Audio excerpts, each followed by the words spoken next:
Assalamualaikum warahmatullahi wabarakatuh. Selamat pagi semuanya, semua teman-teman mahasiswa ya. Ini podcast yang kedua dari Bu Atri ya, untuk mata kuliah Manajemen Information System atau Sistem Informasi Manajemen ya. Kemarin kita sudah ke pertemuan berapa ya? Kita ke pertemuan ketiga ya, ke pertemuan 4. Kita kosong ya, jadi nanti akan saya gabung sekalian untuk pertemuan 4 dan 5. Itu nanti kita akan membahas apa saja gitu ya.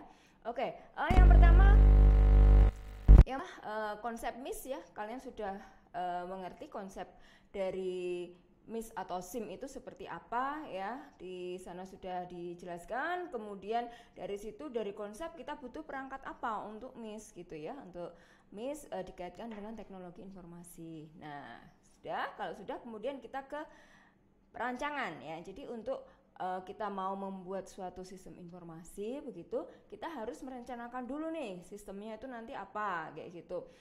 Mau bagaimana, apa yang akan kalian buat, temanya seperti apa. Nah, kita adakan studi kasus ya kemarin. Kita sudah membuat suatu studi kasus bagaimana dengan satu objek atau tema. Di situ nanti kalian bisa menganalisis ya datanya seperti apa, kemudian pengolahannya, kemudian juga pelaporannya atau outputnya seperti apa. Dari situ nanti dianalisis ya. Dari situ semuanya akan dianalisis, data yang akan kalian dapatkan dianalisis. Nah, di situ kalian akan mendapatkan perencanaan. Nah, pertemuan berikutnya adalah pengadaan MIS ya. Nah, bagaimana sih cara mendapatkan sistem informasi begitu? Cara mendapatkan sistem informasi di sini di pertemuan keempat kita akan membahas tentang bagaimana cara mendapatkan sistem informasi atau pengadaan MIS itu sendiri ya.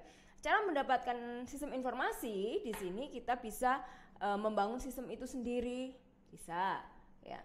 Kemudian apa? Bisa membeli sistem juga nggak masalah ya.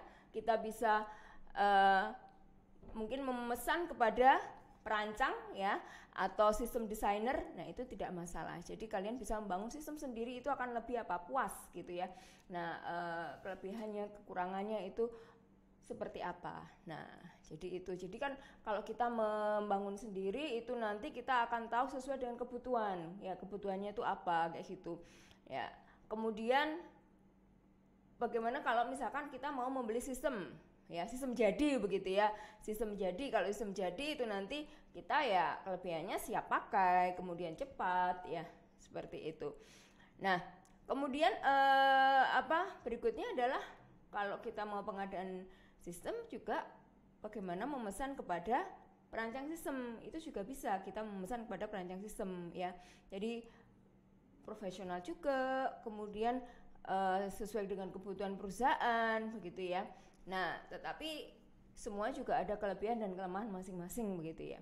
Kemudian berikutnya juga bisa memakai outsourcing ya. Memakai outsourcing pun juga tidak masalah. Jadi bisa siap pakai. Tapi semuanya ada kelemahan masing-masing ya. Jadi kelemahannya kalau kita membangun sendiri itu nanti pasti ya, oke. Jadi selain kelebihan juga ada kelemahan dalam pengadaan sistem informasi begitu ya. Jadi tadi kan keunggulannya ya nanti sudah sesuai dengan kebutuhan profesional dan seterusnya. Tetapi kelemahannya juga ada, itu bagaimana cara mendapatkan sistem informasi begitu. Kelemahannya kalau misalkan kita membangun sendiri di situ ya pastinya bisa kurang uji coba, mungkin kurang profesional, kurang pengalaman, itu bisa begitu ya.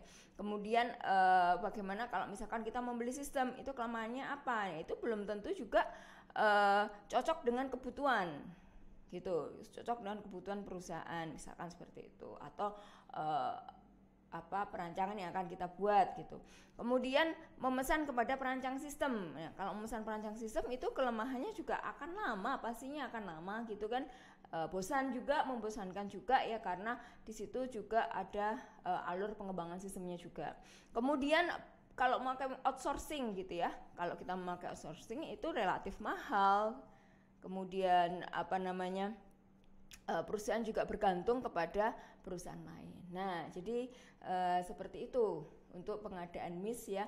Jadi kalau kita mau membuat suatu sistem, merencanakan suatu sistem ya, setelah dianalisis kita rencanakan, kemudian kita juga butuh pengadaan sistem. Nah, seperti itu. Kemudian itu di pertemuan keempat ya, bagaimana nanti pengadaan sistemnya ya, itu nanti akan lebih detail lagi. Kemudian berikutnya adalah di pertemuan kelima. Ini langsung aja ke pertemuan kelima ya.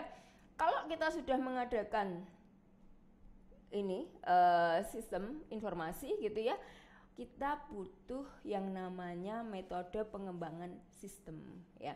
Metode pengembangan sistem informasi manajemen itu yang pertama kita harus apa dulu? Yang kemarin yang pertama kita perencanaan dulu ya. Kita butuh perencanaan dulu ya, atau metode pengembangan sistem itu disebut juga dengan SDLC ya. Jadi siklus hidup sistem gitu ya. Yang pertama adalah perencanaan ya. Perencanaan kemudian dilakukan oleh siapa ya? Nanti oleh manajemen begitu ya. Nah, kegiatannya bagaimana? Kita tetapkan tujuannya, sistemnya seperti apa, karena dari data itu kita buat perencanaannya. Nah, kemudian setelah perencanaan tadi ada apa? Analisis ya. Jadi ada analisis sistem gitu. Nah, analisis sistem itu mengidentifikasi masalah. Kenapa sih sistem itu harus dibuat, seurgensi apa sistem itu dibuat gitu ya. Nah, jadi seperti itu. Kemudian tahapan berikutnya untuk metode pengembangan sistem setelah analisis ada desain gitu. Nah, desainnya seperti apa?